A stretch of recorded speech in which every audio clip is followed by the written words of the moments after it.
ఆంధ్రప్రదేశ్లో సచివాలయాల వ్యవస్థ అయితే పూర్తిగా మారిపోయింది.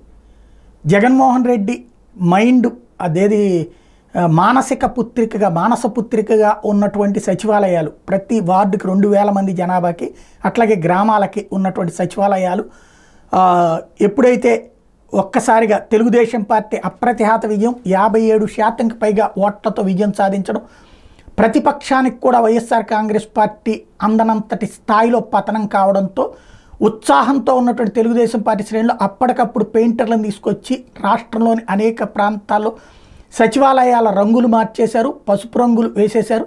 తద్వారా ఇక అంటే ఇప్పటిదాకా అది వైసీపీ రంగులతో ఉన్నటువంటి వాటిని ఇప్పుడు తెలుగుదేశం రంగుల వైపుకి మార్చారు.